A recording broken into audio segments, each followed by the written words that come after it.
dropped down to a 20. And we're going to be talking to Nick Freeman, our guest. He was historically known as the man who was very good at helping people get off things like speeding tickets, when they're absolutely innocent, I might add. But he did get himself the name Mr. Loophole. Nick, thank you for coming on Talk TV. Good afternoon, Jay. Good to see you. I wonder if you have had the opportunity to visit Wales in the last 24 hours. Have you been in the slow lane, Nick? Not in the last 24 hours, but I have been there quite recently.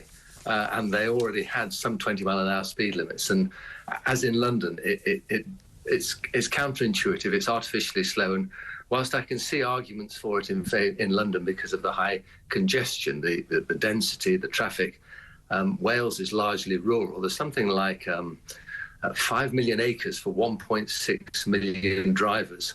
And it just really makes no sense. I think everyone's in favour of road safety. But surely the answer to that is just to find the sweet spot and say, look, school opening and closing time, hospitals, let's have a dynamic speed limit around those areas at certain times of the day. And that deals with everyone's concern. 20-mile-an-hour limit does not have the will of the people. Already it's being treated a little bit like Margaret Thatcher's poll tax. I think they've invested something like £32 million in changing the signage, which is already being vandalised, which of course is illegal, and I certainly won't be encouraging people to do that. So I think it's, you're absolutely right, it's 33 million of our cash that has been spent with this preaching, this new gospel. Look, so I'm a Lancastrian and I live in Helmshire in Lancashire. This was tried actually by Lancashire County Council, where they did all the side streets, the 20s Plenty campaign. Lots of local authorities in the UK have done it. Did all the side streets as 20-mile-an-hour zones. But where I live, there's a road called Broadway, which has always been a 30, and they changed it into a 20. And when they first did it, a police officer overtook me when I was doing about 17 miles an hour, put his window down, told me to pull over and said, "Why are you driving so slowly?"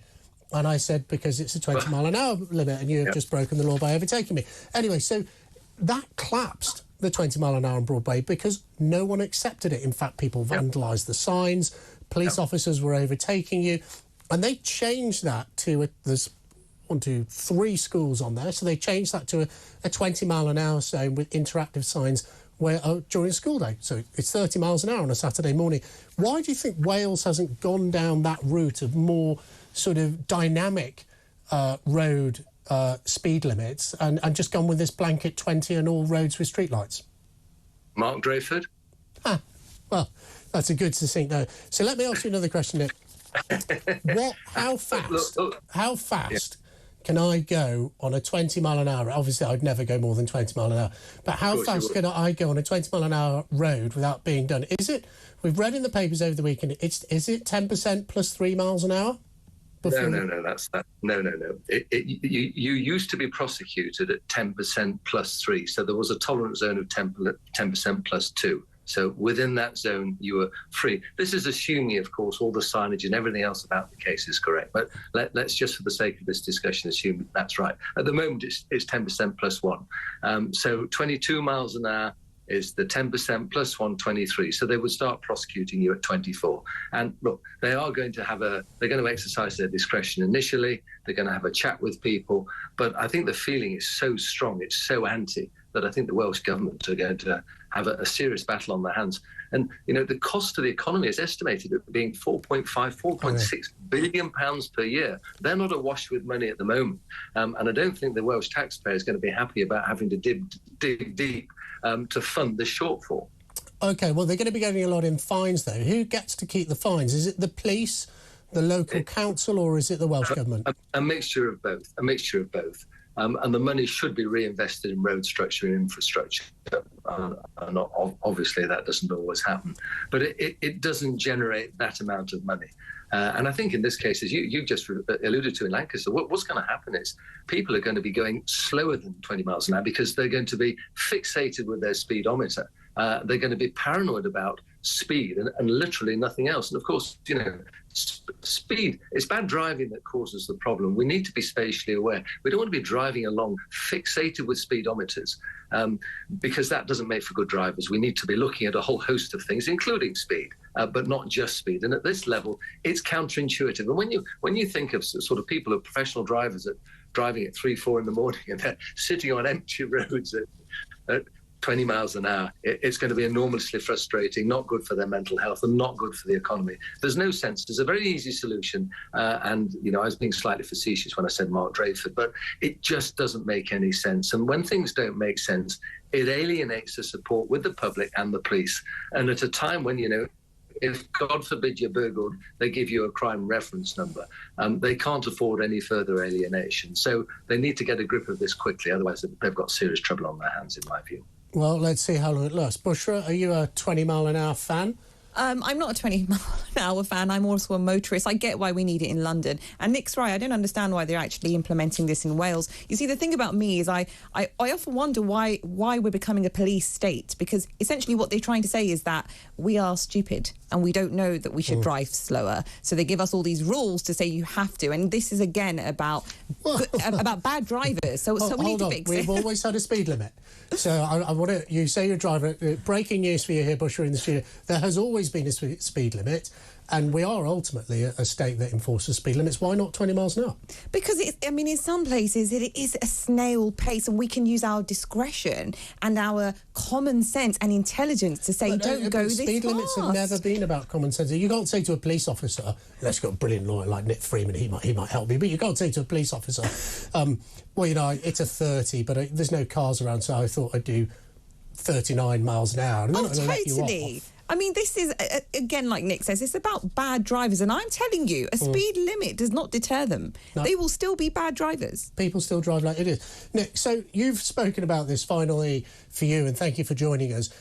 A bit like being like the poll tax. And funnily enough, this weekend I was talking to my wife and we were saying the same thing, not just in relation to this, but also in relation to the ULEZ. The last time we saw mass public disobedience of the type that you're seeing in London, with literally hundreds of cameras in the ULEZ having been disabled or stolen, was during the poll tax. Sometimes in politics, and I say this as a politician myself, if a law is unjust, the people rebel. What do you think we will see in Wales? I know people have got red ribbons on their front bumpers, which they're tying on. What else do you think we'll see in Wales? Obviously, we're not encouraging it, but let's say what we may see in terms of the unjust nature of this law.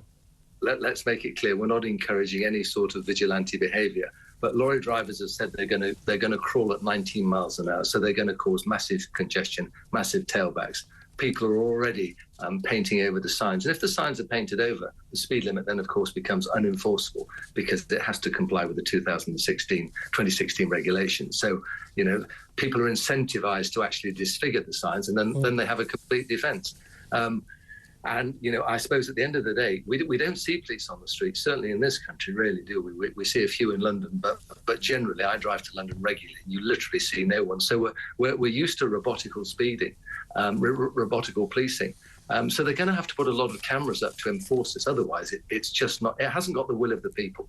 And my view is this is in danger of being a step too far. And as I say, I think there will be a problem. And I think they will hopefully see common sense, maybe with a change of government, and say, look, under certain circumstances, we need to enforce 20 miles an hour. And people then respect it and say, yes, it makes sense. But a blanket 20 miles an hour makes no sense, and it's counterintuitive. And the other thing to remember is it has no impact on the environment at all. It's actually pollution neutral. So the green credentials are completely lost in this argument. And there's this huge cost to the economy. So it hasn't got a lot going for it. And Nick, of course, it is another thing like the ULEZ. So actually, I haven't heard anyone else say this, but this is against working class families who have got an older car. So if you have got a new car due to developing car technologies, you flick a button, which is your speed limiter, which all cars have had on for the last couple of years. I don't think much longer than that, but they have had it via an EU statute that we adopted here in the UK, and it limits your speed. So you can put your limiter on to go 20, 30, 40, 50, the speed limit may be. Of course, if you're driving an older car, you won't have that technology. And a bit like ULEZ is catching people who've got an older, maybe more polluting diesel car or van, this will be catching lower income families who just don't have that money to go out and dip their non-existent savings account to buy a new car with a speed limiter. Yeah, you're absolutely right. It's the people with the shallowest pockets who are caught. And I should add that many modern cars actually won't. You can't fix the limiter at 20 miles an hour. It's actually too slow. And the other point, Jake, is many cars now are automatic. And the natural rolling speed of a car, I know when I drive down to London, go down the M6, M1, get onto the Edgware Road, I'm constantly touching my brakes because the car wants to go 22, 23 miles an hour. So I'm actually causing a problem. It's just unnatural. It's counterintuitive. Why do we buy cars? We buy cars so we can get there faster than we can walk. We're in danger, actually, reversing that. And having cycles that overtake you. That, Sadiq Khan said last week, I think actually it was Jeremy Vine, that we should pull over and let cyclists overtake us. That's not really why we buy a car, is it? Certainly not why I... No, look, I'm a mad keen car owner and a bit of a petrol head, so I certainly don't buy my car to go at 20 miles an hour, although I always remain within the speed limit. But I will have to go 20 miles an hour now in Wales. Bushra, final thought for you before we go to our break. Do you think there is this issue that the Labour Party hasn't picked up again about how this is hitting working families harder than the more wealthy ones? Well, look, I'm just going to maybe win this segment just by saying that ULEZ for me is a huge con. It's a huge con. And somebody said to me the other day, Bushra, do you think if a new government comes in that they will take it away? And I'm like, to be honest, I think if they can, especially Sadiq Khan, who's been pushing this, if they can expand the ULEZ zones, they will. Yeah. That's it. Right. Well, thank you.